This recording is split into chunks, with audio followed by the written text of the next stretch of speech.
अचित्र हामी यति धेरै ट्रेकिङहरू हिँड्यौँ होइन, ती मध्ये यो मेमो पोखरी ट्रेल चाहिँ किन डिफ्रेन्ट छ? डिफ्रेन्ट त एकदमै छ, किनभने यो हामीले अब अपी गऱ्यौँ होइन, अरू के गरेको थियो हामीले सँगै अपी हिमाल गरेको थियो, जुम्ला रारा ताल गरेको थियौँ।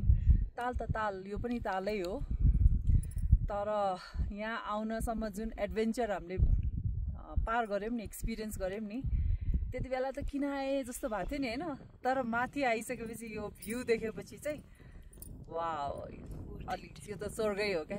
त्यही बिहान तिमीले भने जस्तो स्वर्ग आउनलाई चाहिँ हामी चाहिँ नमरी स्वर्ग आयौँ जस्तो लाग्यो क्या अहिले चाहिँ, किनभने पहिला हामी त्यताबाट मेमे पोखरीबाट माथि यो दोस्रो लेक भयो है, अहिले हामी हेरिरहेको यो तेस्रो लेक हो।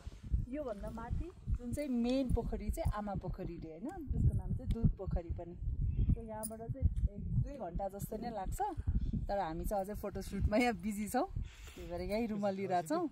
यस स्पेसल बिकज धेरै लेक्सहरू छ, 4-5वटै लेक छ भनेको छ, अनि प्लस एउटा तपाईँहरूले एडभेन्चरस हुनुहुन्छ भने पास पनि गर्न सक्नुहुन्छ, विच इज अबाउट 5300 मिटरकोमा छ, पास पनि छ। एडभेन्चर खोजिरहनु भएको छ नि, सो अहिलेसम्म कहिले कसैले एक्सप्लोर नगरेको एउटा एक्सपिडिसनकै एउटा डेस्टिनेसन हो नेपालको लागि, सो त्यही भएर स्पेसल छ। सो हामी पनि एकदम स्पेसल फिल गरिरहेको छौँ, किनभने हामी I think one of the first group होला अब यो ट्रेल नै एक्सप्लोर गरेको, अनि यो ठाउँलाई हामीले एक्सपिरियन्स गरिरहेको छौँ। धन्यवाद।